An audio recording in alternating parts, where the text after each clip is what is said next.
Oh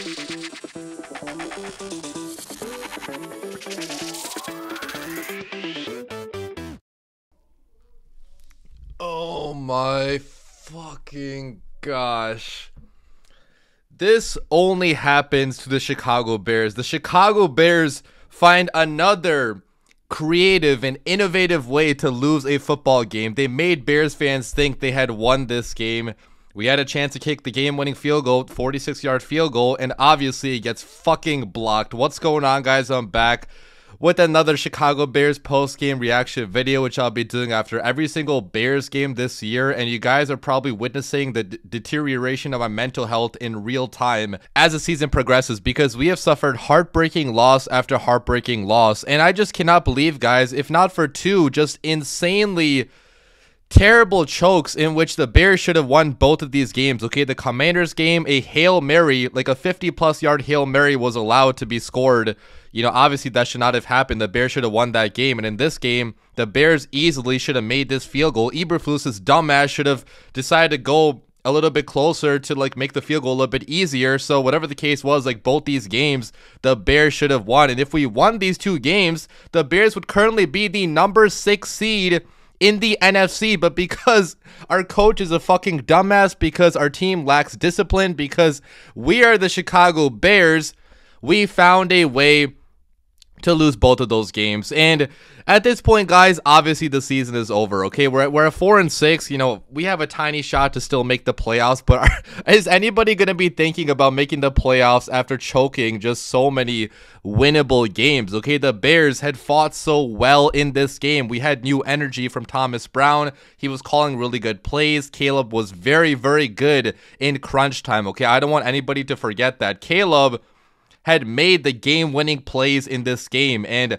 obviously the special teams fucked it up, so it sucks that Caleb is not going to be credited for winning this game. But just like in the Commanders game, he was so clutch in the fourth quarter. On that 3rd and 19, he unloads a very good pass to Rome Odunze. Rome Odunze comes down with a fantastic catch, and then on that 4th down, he converts that as well, and then the Bears get into field goal range. But again, Eberflus, you know, for whatever reason, did not decide to run another play, in which we had a chance to run another play, okay, to get a little bit closer. Now, in some ways, I do understand, you know, wanting to stay at the 46-yard field goal, because that's a kick that Cairo Santos nails pretty easily. So it just sucks that, like, with our luck as Chicago Bears fans, like, you know, it just gets blocked. And I'm going to have to watch that play again to see whose fault that was. I'm assuming it was the Lions' fault for not blocking properly, but maybe Cairo kicked a little bit too low.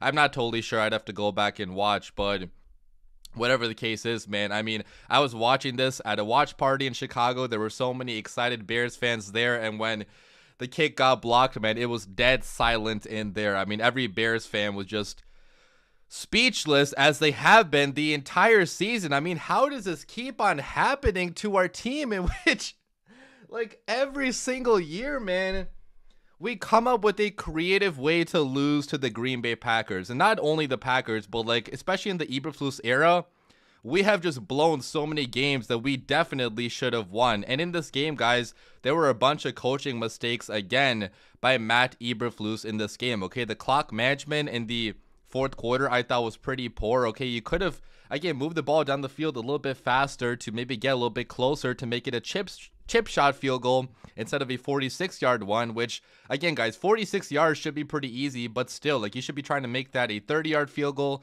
20-yard field goal, maybe trying to score a touchdown, you know. So the fact that we weren't aggressive there to move it a little bit closer does irritate me. The fact that we weren't aggressive earlier in the prior drive, in which we had a chance to really, you know, score a touchdown, maybe to put the game out of reach, but we punted the ball instead. And again, I'm probably having a little bit too much hindsight bias, because in the moment, you know, punting the ball with Torrey Taylor to try to pin the Packers inside their own 10-yard line would have made a lot of sense. But, you know, sometimes I just feel like, you know, especially being a 4-win team where we have nothing to lose, like, sometimes I wish we would just go for those, you know, 4th downs. And, you know, Eberflus was aggressive at times in this game, but again, like, this team, you know, is just not good at closing out games, and our players also lack discipline. Okay, there were a lot of penalties in this game by the Chicago Bears. Some of them were a little bit bullshit, but, you know, it is what it is. Like, our team still is not a very disciplined football team, and this is Eberflus's 3rd year, so, like, what the fuck is up with that? So Even though our defense did, fairly well for the most part to hold the Packers, pretty good offense to only scoring 20 points.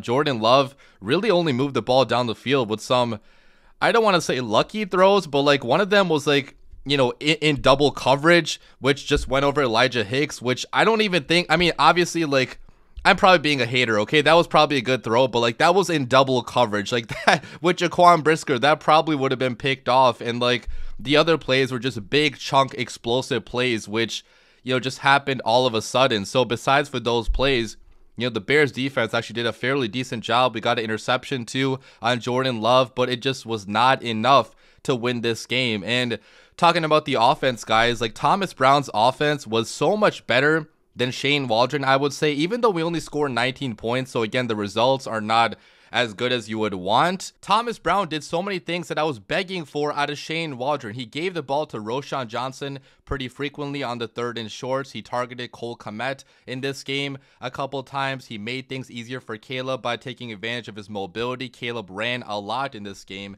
Caleb had how many rushing yards? I believe he had, let me pull it up real quick, but Caleb had 70 rushing yards. Okay, he had some big time conversions on, 2nd down, 3rd down with his legs. So I really thought that, Thomas Brown, with the energy he brought, you guys saw the video of him like super pumped up after the Bears' first touchdown. Like, this is a change we should have made a couple weeks ago, going from Shane Waldron to Thomas Brown, because I am much more confident in Thomas Brown than I was with Shane Waldron. And again, we only scored 19 points. So, we still have to find a way to score touchdowns, but still, compared to the last 2 games, this was a much better offensive effort. The blocking was a lot better. The run game was on point today. We had 179 rushing yards. So really good job by DeAndre Swift. DeAndre Swift had a 30-plus yard touchdown run in the second half, which was, pretty electric. And talking about the quarterback, Caleb Williams, I thought Caleb played really well in this game for the most part. He did have a couple mistakes. He had one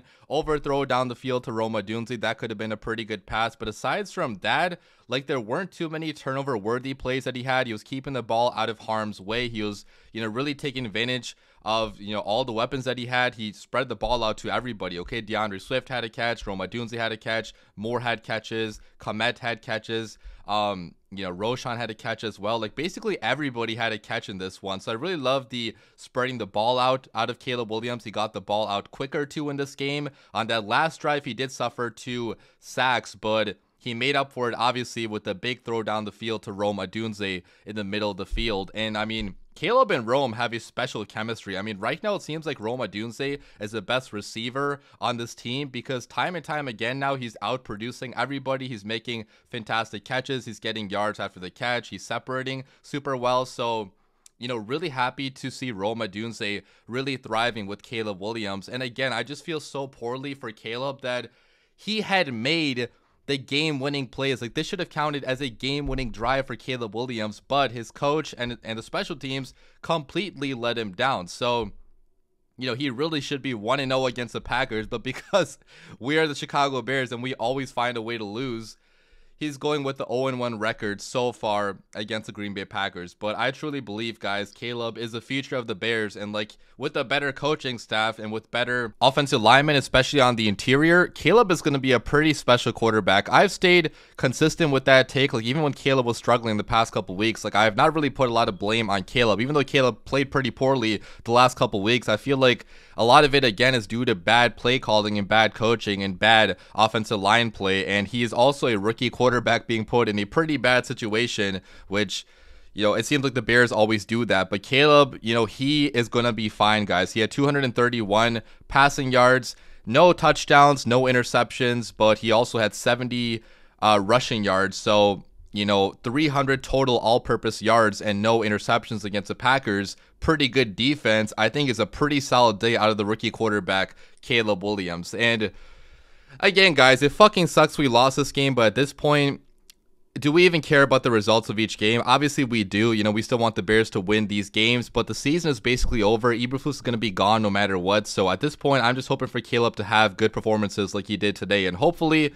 in the next couple of games, we can see more touchdowns out of Caleb, passing touchdowns. But I was pretty happy with the performance out of Caleb Williams. So, leave your comments down below. What do you guys think about this game? I'm Maybe I'm not as mad now as I was a couple hours ago when the game first ended, because I was completely livid, okay, when that field goal was blocked. I mean, I was just thinking, like, why does this keep on happening to us Chicago Bears fans? Why can we not have anything happy in our lives for once? It would have been so nice to beat the Packers and for Caleb to go 1-0 against the Packers in his career, but unfortunately, it was not meant to be. Leave your comments down below, as always. Oh, wait, I can't say bear down because fuck this team.